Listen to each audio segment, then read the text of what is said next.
Hello everyone, मेरा नाम है भारती। एक बार फिर हाजिर है आपके सामने एक नए वीडियो में एक नए टॉपिक के साथ, दैट इज़ आयोनाइजेशन एनर्जी। क्या होती है आयोनाइजेशन एनर्जी, क्या प्रोसेस होता है, डिटेल में डिस्कस करेंगे। लेकिन उससे पहले जानेंगे एक एटम के बारे में। क्या होता है एक एटम, आइए समझते हैं। मान लीजिए कोई एक एटम है। क्या ये कोई एक एटम है? एटम है, कुछ ना कुछ एटॉमिक नंबर होगा, है ना। एटम है तो भाई उसका एटॉमिक नंबर भी होगा, और जितना एटॉमिक नंबर होता है एक एटम का, उसमें उतने ही नंबर ऑफ प्रोटॉन होंगे, और जितने नंबर ऑफ प्रोटॉन होंगे एक एटम में, उसमें उतने नंबर ऑफ इलेक्ट्रॉन भी होंगे, है ना भाई। एटम होगा, एटम एटॉमिक नंबर होगा, एटॉमिक वेट भी होगा। और एक एटम का जितना एटॉमिक नंबर होता है ना, एक एटम का जितना एटॉमिक नंबर होता है उसमें उतने नंबर ऑफ प्रोटॉन, और जितने नंबर ऑफ प्रोटॉन एक एटम है उसमें उतने नंबर ऑफ इलेक्ट्रॉन। आइए मेंशन करते हैं इसे बोर्ड पे। मान लीजिए कोई एक एटम है ना, एटम एटम है तो कुछ ना कुछ एटॉमिक नंबर भी होगा, एटॉमिक नंबर। और एक एटम का जितना एटॉमिक नंबर उसमें उतने नंबर ऑफ प्रोटॉन, और जितने नंबर ऑफ प्रोटॉन उसमें उतने number of electron. Number of proton, number of electron.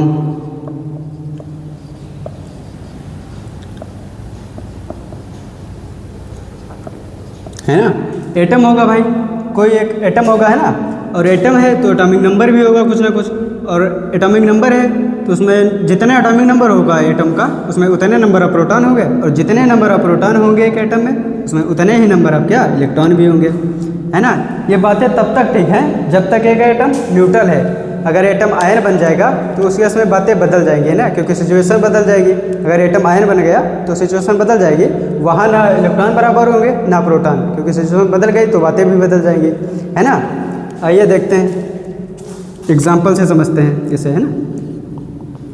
मान लीजिए कोई एक सोडियम का एटम है, इसका एटॉमिक नंबर, एटॉमिक नंबर कितना 11 होता है। अब इसमें नंबर ऑफ प्रोटॉन कितने होंगे, नंबर ऑफ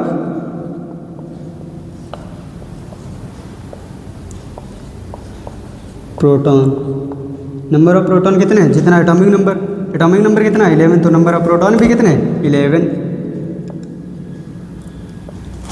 और number of electron, number of electron,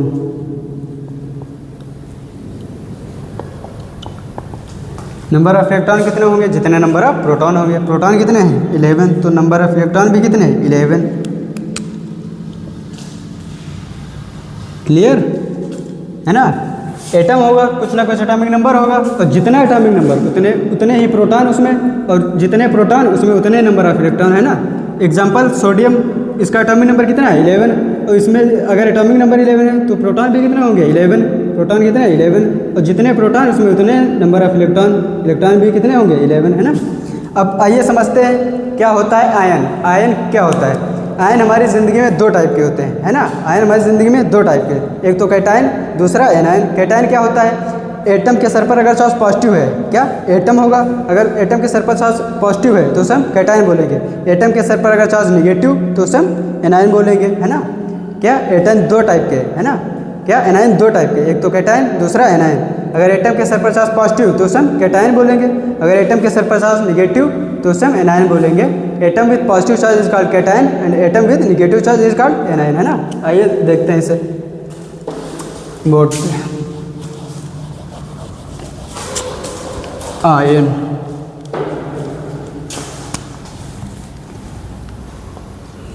ion,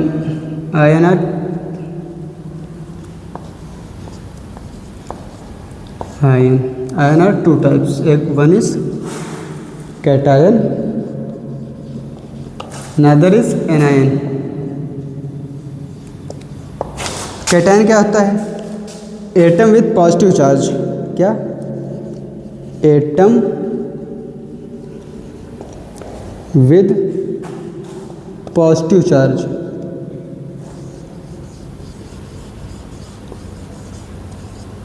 called cation. है ना। और एनायन क्या होते हैं? Atom with negative charge.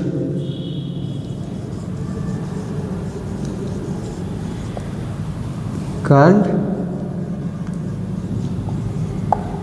Anion, है ना।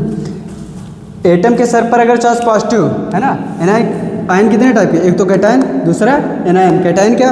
एटम के सर पर अगर चार्ज पॉजिटिव तो उसे हम कैटायन बोलेंगे, अगर एटम के सर पर चार्ज निगेटिव तो उसे हम एनायन बोलेंगे, है ना। इसे एग्जांपल से समझते हैं। मान लें ये सोडियम का एटम है, ये कैसा न्यूट्रल एटम है? कैसा? न्यूट्रल।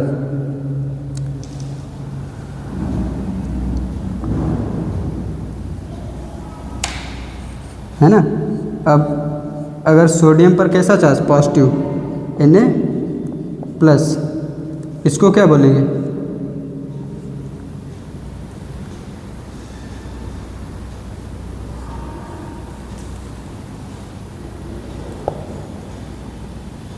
कैटायन, है ना।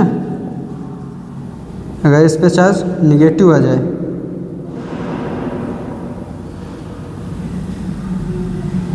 इसको क्या बोलेंगे? एनायन, है ना। आइए समझते हैं क्या होती है आयोनाइजेशन एनर्जी। आयोनाइजेशन एनर्जी एक प्रोसेस है। क्या? मान लीजिए कोई एटम है, एटम से कैटायन बनाने का एक प्रोसेस है। क्या? एटम से कैटायन बनाने का प्रोसेस है, और इस प्रोसेस में जो हमें एनर्जी देनी पड़ती है, एटम से कैटायन बनाने की प्रोसेस में जो एनर्जी देनी पड़ती है उसे हम आयोनाइजेशन एनर्जी बोलते हैं ना। कैसे एक एटम को कैटायन बनाया जाए, क्या प्रोसेस होता है, आइए देखते हैं।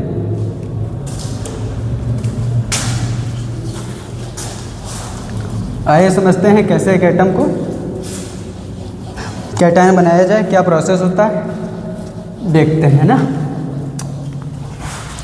क्या कंडीशन होती है? मान लीजिए कोई एक एटम है, ये कोई एक एटम है, और जिस एटम को हम कैटायन बनाने जा रहे हैं वो एक तो आइसोलेटेड होना चाहिए। उसकी दो कंडीशन है, एक तो आइसोलेटेड, दूसरा gaseous.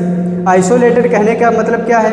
Atom without bonding with other atom, है ना। Atom without bonding with other atom is called isolated atom. एक ऐसा एटम जो दूसरे एटम के साथ बॉन्डिंग में ना हो उसे हम आइसोलेटेड एटम बोलेंगे। और एटम दूसरा की कंडीशन क्या है? गैसियस, है ना। पहले तो कंडीशन क्या है? आइसोलेटेड। एक ऐसा एटम जो दूसरे एटम के साथ बॉन्डिंग में ना हो उसे हम आइसोलेटेड बोलेंगे। दूसरी कंडीशन क्या है? गैसियस होना चाहिए, है ना। सर गैसियस कहने का मतलब क्या है? गैसियस कहने का मतलब है अगर जिस एटम को हम कैटायन बनाने जा रहे हैं वो गैसियस होना चाहिए। सॉलिड और लिक्विड नहीं ले सकते। क्यों? सॉलिड और लिक्विड में फोर्सेस ऑफ अट्रैक्शन गैसेस के कंपैरिजन में थोड़ा ज़्यादा होते हैं, इसलिए हम प्रीफर करते हैं जिस एटम को कैटायन बनाने जा रहे हैं वो कैसा होना चाहिए? गैसियस होना चाहिए ना। दो कंडीशन है, एक आइसोलेटेड, दूसरा गैसियस। एक कैसी? आइसोलेटेड, दूसरा गैसियस। आइसोलेटेड कहने का मतलब atom without bonding with other atom, एक ऐसा एटम जो दूसरे एटम के साथ बॉन्डिंग में ना, उसे क्या बोलेंगे? आइसोलेटेड। दूसरा गैसियस। गैसियस क्यों? क्योंकि forces of attraction come in comparison of solid और लिक्विड, इसलिए हम प्रेफर करते हैं जिस एटम को कैटायन बनाने जा रहे हैं कैसा होना चाहिए? गैसियस होना चाहिए ना। कितनी कंडीशन? दो। पहली आइसोलेटेड होना चाहिए एटम, जिस एटम को हम कैटायन बनाने जा रहे हैं कैसा होना चाहिए? आइसोलेटेड। आइसोलेटेड कहने का मतलब एटम विदाउट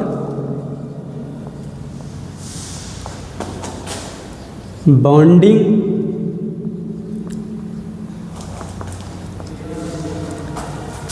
विद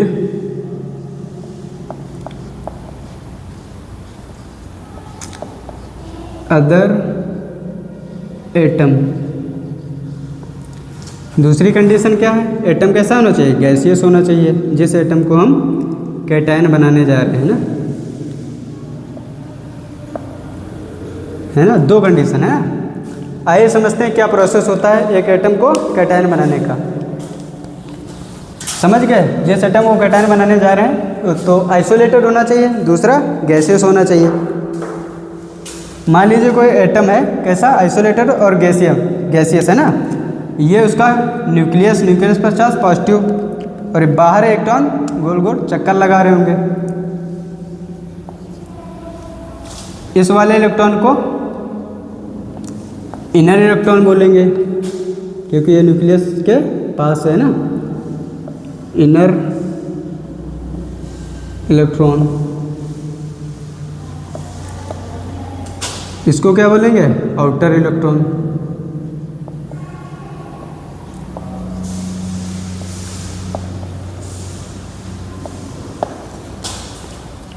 है ना, ये न्यूक्लियस, ये इलेक्ट्रॉन न्यूक्लियस के पास वाले इलेक्ट्रॉन को इनर इलेक्ट्रॉन, और जो सबसे बाहरी वाला इलेक्ट्रॉन होगा उसे हम आउटर इलेक्ट्रॉन, आउटर इलेक्ट्रॉन को वैलेंस इलेक्ट्रॉन भी बोलते हैं ना, वैलेंस सेल इलेक्ट्रॉन, है ना। अब समझते हैं, देखें फिजिक्स में हमने एक चीज़ पढ़ी होगी, एक चैप्टर पढ़ा होगा इलेक्ट्रोस्टैटिक, इलेक्ट्रोस्टैटिक्स पढ़ी होगी। उसमें क्या होता है, जो दो चार्जों के बीच में जो फोर्स लगता है, जो दो चार्जों के बीच में जो फोर्स लगता है उसे हम इलेक्ट्रोस्टैटिक फोर्स बोलते हैं। दो चार्जेस के बीच में लगने वाला फोर्स कैसा होता है? इलेक्ट्रोस्टैटिक। तो यहाँ भी दो चार्ज है, न्यूक्लियस पर चार्ज कैसा है? पॉजिटिव, तो ये इलेक्ट्रॉन पर चार्ज निगेटिव, है ना। और भी पढ़ा होगा अगर चार्जेस के नेचर अपोजिट हैं, कैसे चार्जेस के नेचर अगर अपोजिट है तो वहाँ जो कैसा फोर्स लगेगा? अट्रैक्शन टाइप का। अगर चार्जेस का नेचर सेम है तो वहाँ कैसा फोर्स लगेगा? रिपल्सन। तो यहाँ बताइए यहाँ कैसा फोर्स लगेगा? अब रिपल्सन टाइप का या अट्रैक्शन टाइप का? यहाँ सर चार्जेस का नेचर अपोजिट है तो यहाँ जो फोर्स लगेगा रिपल्सन टाइप का नहीं, अट्रैक्शन टाइप का लगेगा ना, क्योंकि चार्जेस का नेचर कैसा है? अपोजिट या सेम? सर अपोजिट है ना, क्योंकि न्यूक्लियस पर पॉजिटिव चार्ज और इलेक्ट्रॉन पर निगेटिव चार्ज है ना। तो यहाँ कैसा फोर्स लगेगा? रिपल्सन या अट्रैक्शन? अट्रैक्शन टाइप का, है ना। अब समझिए इलेक्ट्रोस्टैटिक फोर्स का आप लोगों ने फार्मूला पढ़ा होगा, F = K Q1 Q2 / R², है ना। ये जो फोर्स होता है इलेक्ट्रोस्टैटिक फोर्स, ये जो फोर्स होता है ये चार्जेस के तो मैग्नीट्यूड के डायरेक्टली प्रोपोर्शनल है, चार्जेस के मैग्नीट्यूड के डायरेक्टली प्रोपोर्शनल और डिस्टेंस के इन्वर्सली प्रोपोर्शनल। इसका मतलब ये है अगर चार्ज ज़्यादा तो फोर्स ज़्यादा, है ना। अगर डिस्टेंस के इन्वर्सली प्रोपोर्शनल है तो डिस्टेंस जितनी ज़्यादा होगी तो उस पर फोर्स कैसा? कम। अगर डिस्टेंस कम तो फोर्स ज़्यादा लगेगा, है ना। तो यहाँ बताइए चार्जेस का मैग्नीट्यूड तो कांस्टेंट है ना। क्या चार्जेस का मैग्नीट्यूड तो कांस्टेंट है, तो फोर्स किस पे डिपेंड करेगा? चार्ज पर या चार्जेस के मैग्नीट्यूड पर या फिर डिस्टेंस पर? भाई मैग्नीट्यूड तो कांस्टेंट हो गया, ये कांस्टेंट है ना। चार्ज का मैग्नीट्यूड तो कांस्टेंट है। अब जो फोर्स डिपेंड करेगा किस पे डिपेंड करेगा? डिस्टेंस के इन्वर्सली प्रोपोर्शनल, डिस्टेंस पे डिपेंड करेगा ना। अब डिस्टेंस अगर ज़्यादा है ना, डिस्टेंस ज़्यादा तो उस पर फोर्स कम लगेगा, अगर डिस्टेंस कम तो फोर्स भी कम लगेगा। और फोर्स कैसा लगेगा? फोर्स अट्रैक्शन टाइप का लगेगा या रिपल्सन टाइप का?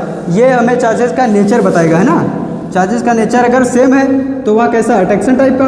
अगर अट्रैक्शन टाइप का कैसा? अगर चार्जेस का नेचर सेम है तो वहाँ रिपल्सन टाइप का। अगर चार्जेस का नेचर डिफरेंट है, अपोजिट है, तो वहाँ अट्रैक्शन टाइप का। अब यहाँ चार्जेस का नेचर अपोजिट है तो यहाँ कैसा फोर्स लगेगा? अट्रैक्शन टाइप का। अब समझिए न्यूक्लियस है, ये इसको इलेक्ट्रॉन, इनर इलेक्ट्रॉन को अपनी तरफ खींच रहा होगा, है ना, और इसको भी खींच रहा होगा कुछ ना कुछ फोर्स से। ये इनके बीच लगने वाला फोर्स ऑफ अट्रैक्शन है ना, फोर्स ऑफ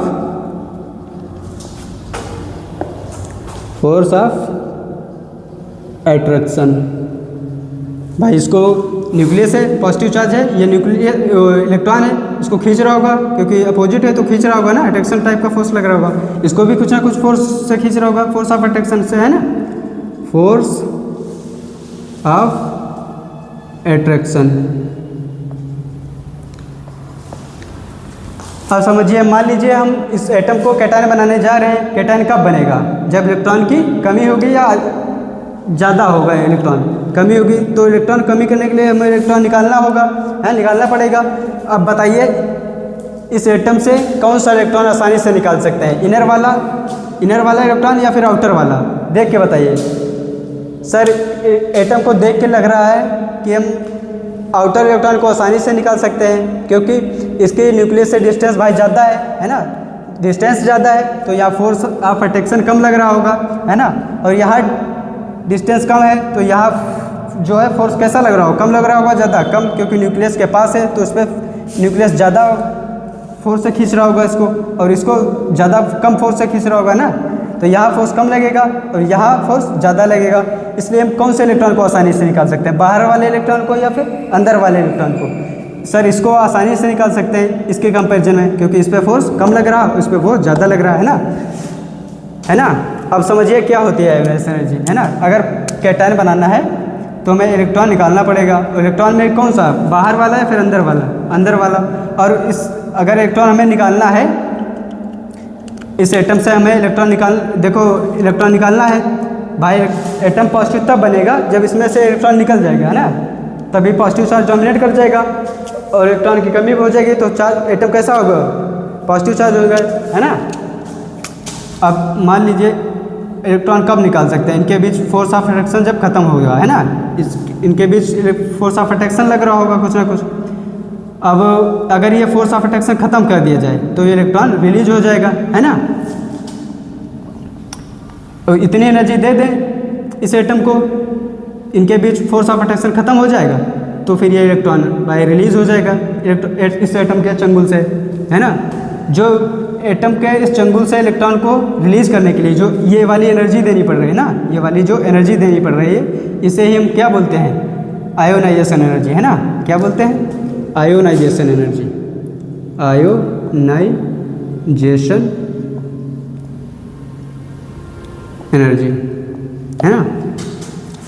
देखिए फिर से देखिए, ये न्यूक्लियस है, ये इलेक्ट्रॉन न्यूक्लियस इलेक्ट्रॉन को अपनी तरफ खींच रहा होगा, इसको भी खींच रहा होगा, इसको ज़्यादा खींच रहा होगा, इस पर ज़्यादा फोर्स लग रहा होगा क्योंकि न्यूक्लियस के ज़्यादा नज़दीक है, इसकी डिस्टेंस न्यूक्लियस से कम है ना, तो इस पर फोर्स ज़्यादा लग रहा होगा, और इसकी डिस्टेंस ज़्यादा है न्यूक्लियस से, इस पर फोर्स कम लग रहा होगा। क्यों? क्योंकि डिस्टेंस ज़्यादा है। तो इलेक्ट्रॉन को, कौन से इलेक्ट्रॉन को आसानी से निकाल सकते हैं, बाहर वाले या फिर अंदर वाले?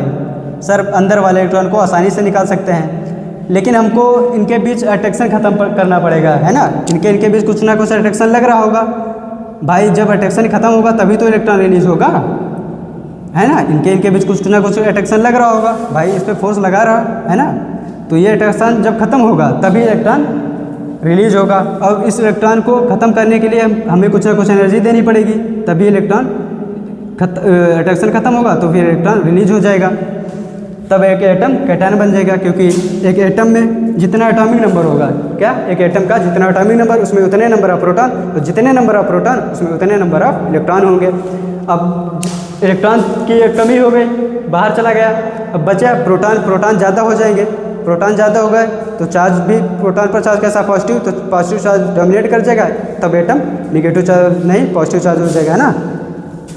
इसी प्रोसेस को क्या बोलते हैं, आयोनाइजेशन एनर्जी। एटम की जो एनर्जी देनी पड़ती है इसी को क्या बोलते हैं, आयोनाइजेशन एनर्जी। आइए समझते हैं क्या होती है ionisation energy.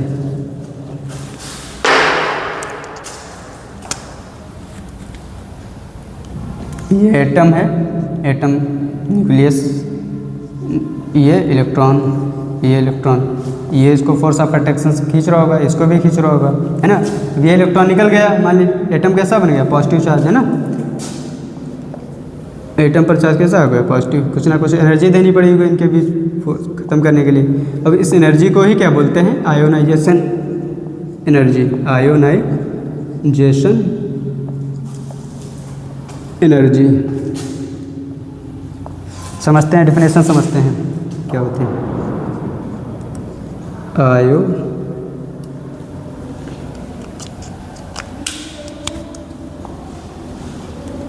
Ionisation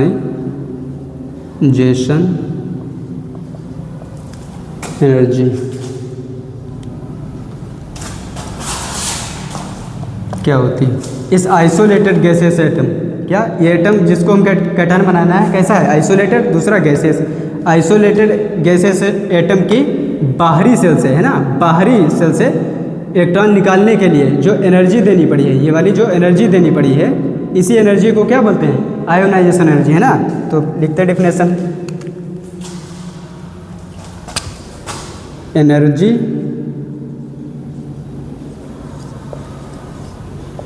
required to remove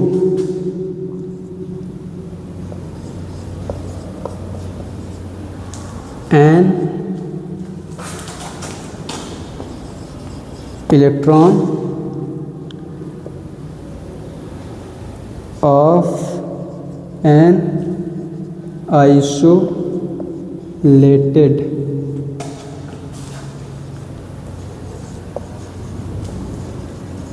gaseous atom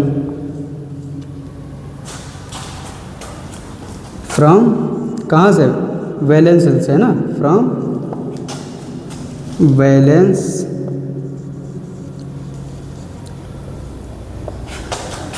shell. एक आइसोलेटेड गैसेस एटम की वैलेंस शेल से इलेक्ट्रॉन निकालने के लिए जो energy, minimum amount of energy देनी पड़ती है, उसे हम क्या बोलते हैं, आयोनाइजेशन एनर्जी, है ना। क्या बोलते हैं इसका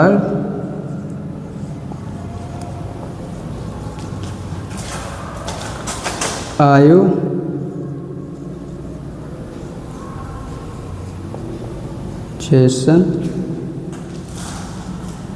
एनर्जी, है ना, समझे। आइए आगे समझते हैं क्या फैक्टर होते हैं जो एक एटम की आयोनाइजेशन एनर्जी को अफेक्ट करते हैं। आइए देखते हैं।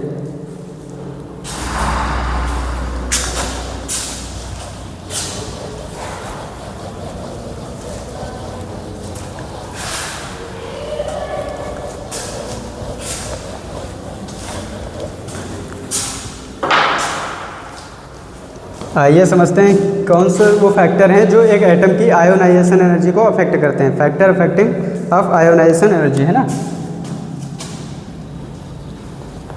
फैक्टर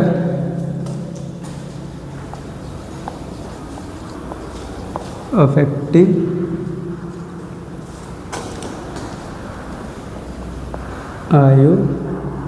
आयोनाइजेशन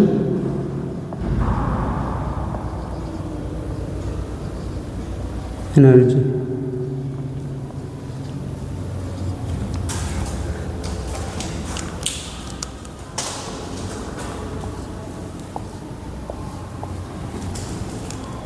पहला फैक्टर है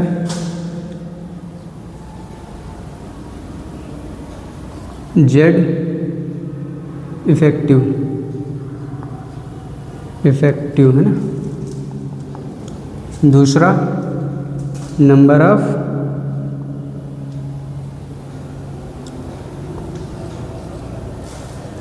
सेल। तीसरा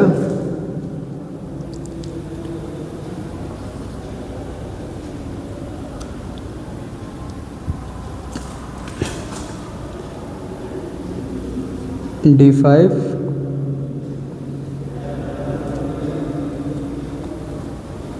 हाफ फिल्ड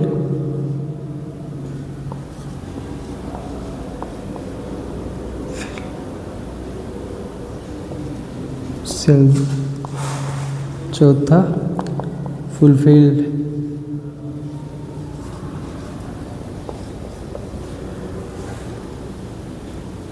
सेल। पांचवा पेनिट्रेशन इफेक्ट।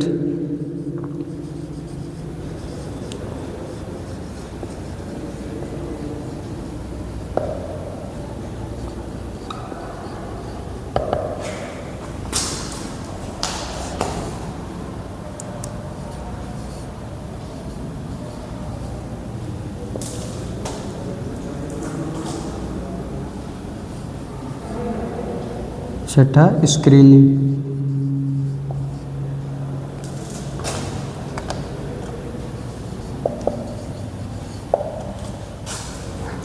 अब इन सभी टॉपिक्स को हम अगले वीडियो में कंटिन्यू करेंगे। आज के लिए इतना ही, बाकी आगे वीडियो में ना। तब तक के लिए ओके बाय।